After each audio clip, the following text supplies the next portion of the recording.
Yes, good morning to everyone. So in the last class we had a discussion on the topic of projectile motion, and we have derived the path followed by the projectile, that is the trajectory of a projectile. So it was in the form of parabola, which is y is equals to ax plus bx square. So we have derived that derivation. So now today we are going to discuss about the, and here we have to derive the expression for the centripetal acceleration. Right. So acceleration, you know very well, it is a velocity divided by time. Right. So here in centripetal acceleration, it is all about the circular path. When the object or any body, if it is having a circular motion or it is moving in a circular path at that time, so this acceleration exists, which is called centripetal acceleration. So before going to this one, first we need to understand that what is meant by uniform circular motion. Right, here first we will discuss what is meant by uniform circular motion. It means what? See here, circular is nothing but it is a circle. So in this circle, the particle is moving with a constant speed. Right, in every situation you can see here, only here we have only one object. Right, here we have only one object, or you may also call body. So this object is moving in a circular path with a constant speed. It means the speed is not altering. It is remains constant throughout this circular motion. But you can see here the direction of the object is changing. Right, for this point the motion would have this direction. Right, but it is in circular form, that's why it is having this kind. But when it is in this circular motion, it will have the different kinds of direction. And for this point we will have this one. Right, and for this one it will have this direction. Right, but the direction is changing means the velocity will be changing. Right, so in the uniform circular motion, the first question arises that what is meant by uniform circular motion? A body moving in a circular path with constant speed. Yes, here we have to mention this thing, which is it always moves with a constant speed. Right, in every point it will have same speed as it had for the earlier. Right, for this point, in every point the speed is constant, that is the same. But you can see the direction is changing in every point. The direction is changing means the change in velocity will occur. Change in velocity. Right. Just remember that uniform circular motion is nothing but a body moving in a circular path with a constant speed. This is enough. So that process what we call uniform circular motion. And the direction is changing means the velocity will be varying.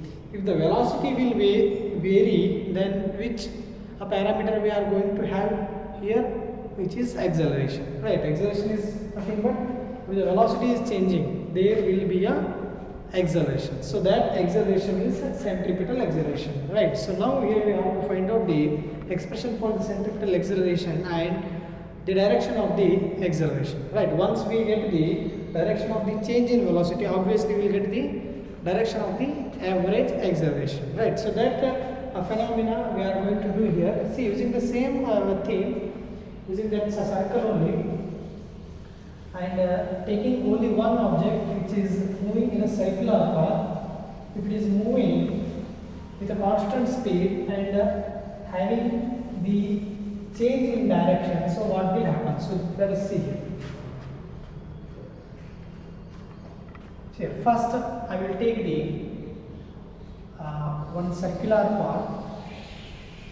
Yes, as you can see here, this is a circular path.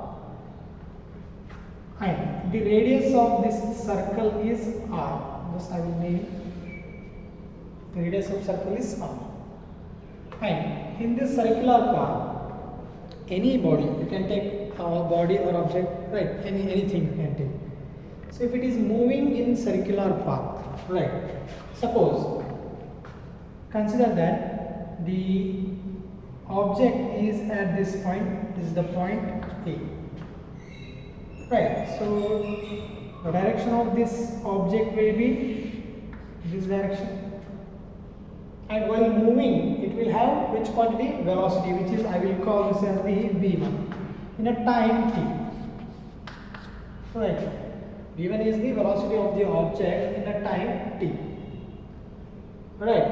So continuing, the object will move from this point to this point. I will name here, which is b. And here the velocity will also changes. So earlier it was v1 and the time was t. So now it has been moved from point A to point B. It means the velocity will also changes. So I will name this is the v2, but the time is taking more than this one. It means the time will be t plus delta t. Right. Here just I will join this line here. Right. So these two are the radius. For this point I will name this one as the R1 and this one as the R2. Right, what we have taken a circular path in which the object is moving, and we have somewhere you assume that the body is at a point A. The velocity is v1 in a time t, and after that it has been changed its position from point A to point B, and it is having the velocity v2 and taking the time t plus delta t. Right, the same thing we have done here, and just we have joined the lines from this origin to P and A. Right, so see here, earlier it was at point A, now it is at the point B. Now the displacement will be occurred, so which is about, I will take this one is delta R. Right, the same thing we have taken.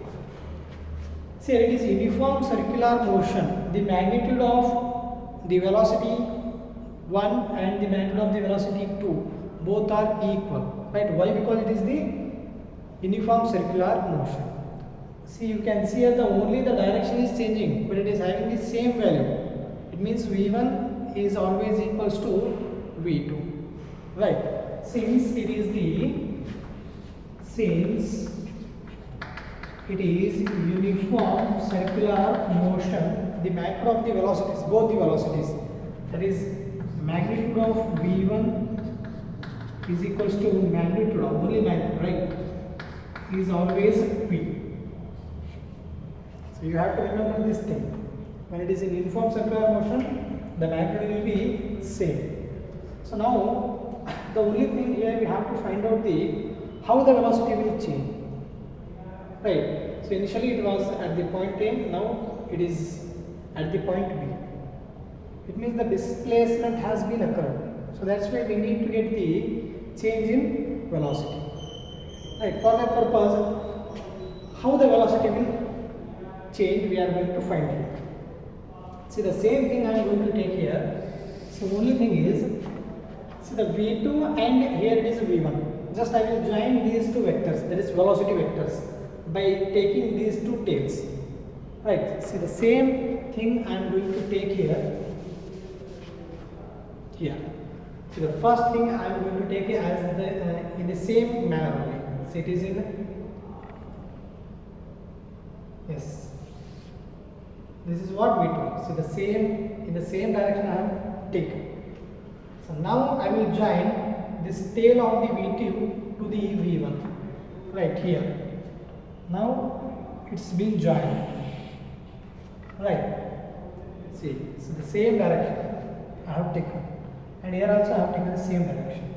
See, why I am joining means, see, I want to get the change in velocity.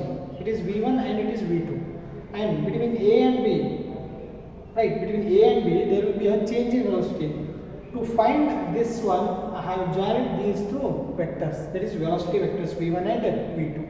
Just I will name this one as the C and this is the P.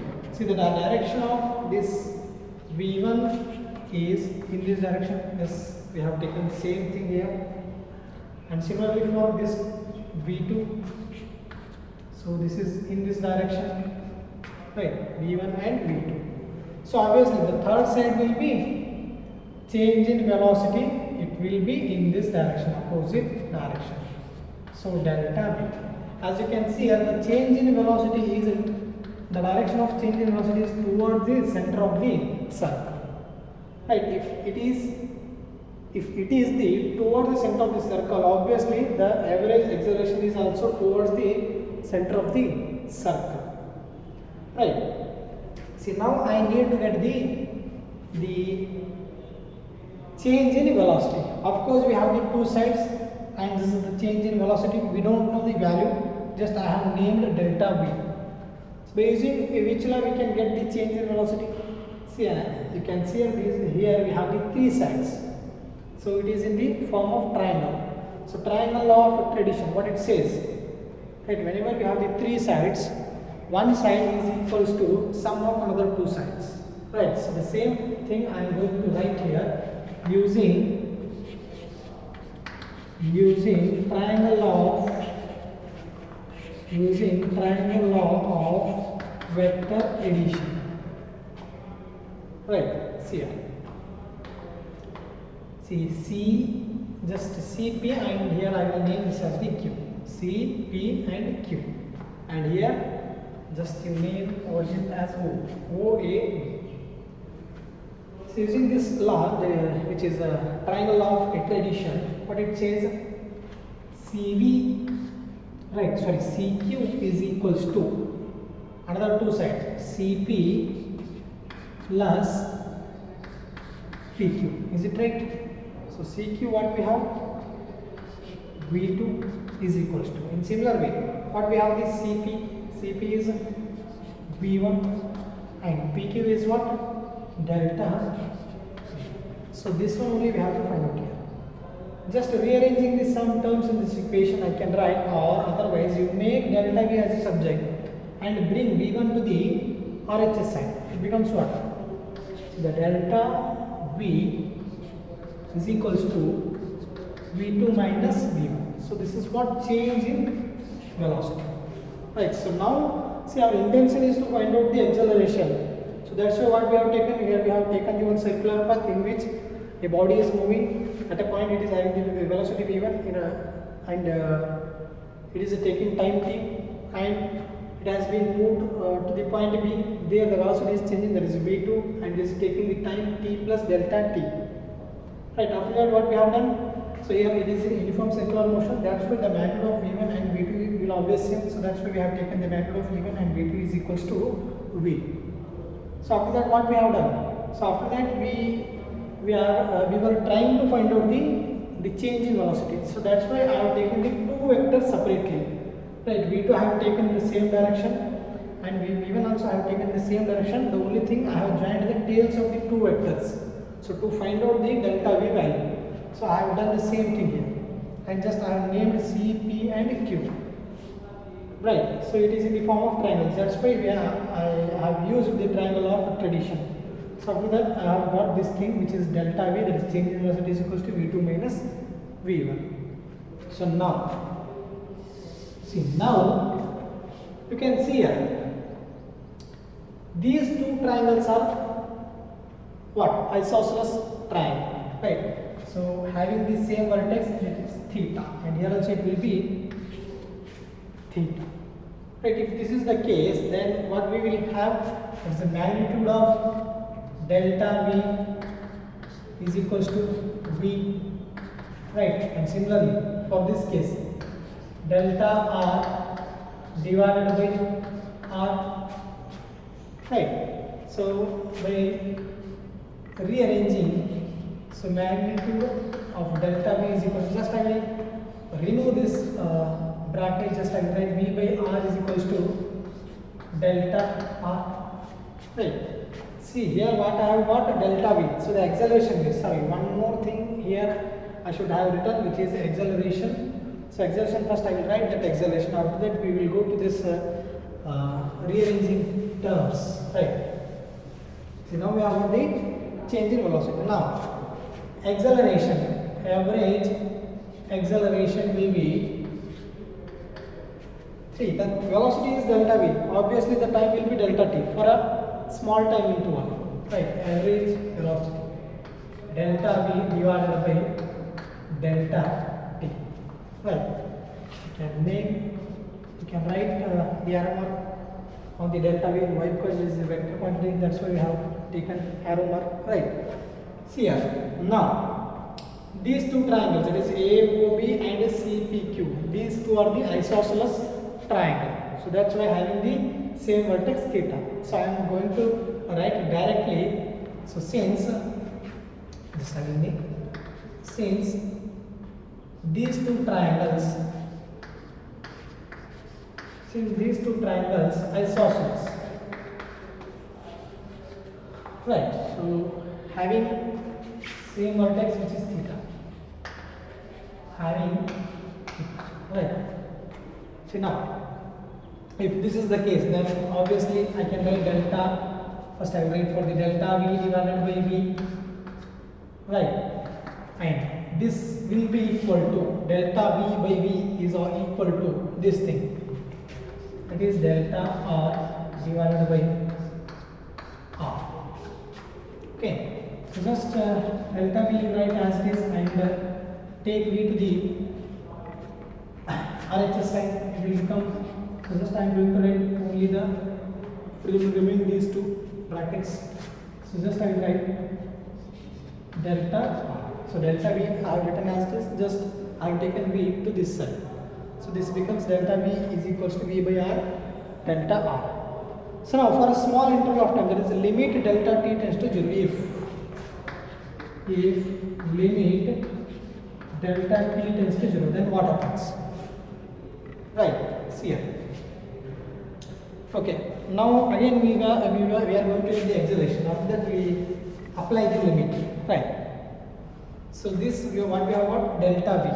Now we are going to get the acceleration, right? So this acceleration is only for the change in velocity. Now we have been compared these two triangles and we have got something. So now again we have to write the acceleration, right?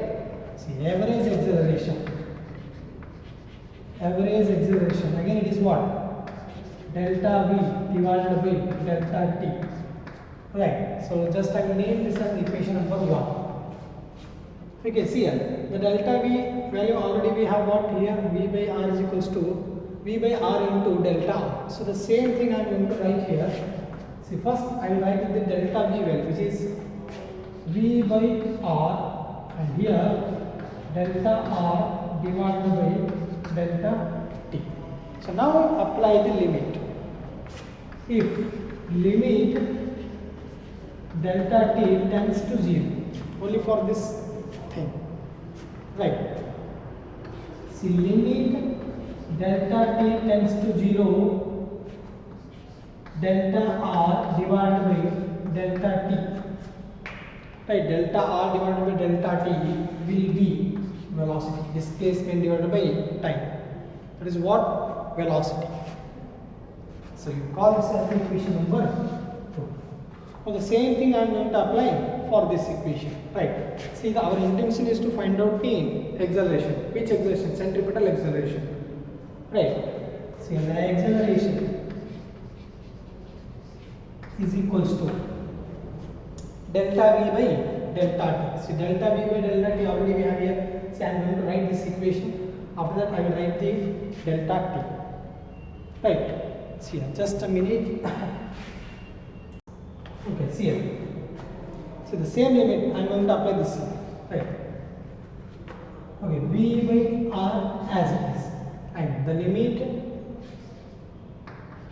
limit delta t tends to 0, and whatever the terms which are left here we have to write those things which are left here.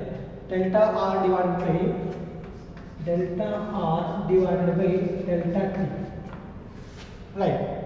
See, the delta limit delta t tends to 0, delta r by delta t value what we have here? Yes, v value here we have. See, the same thing I am going to apply in this equation, that is the acceleration Okay, we leave it at the average, or you can simply write A. A is equals to V by R. So limit the delta t tends to 0, delta R by delta t. It's the value of this thing is here we have, which is V.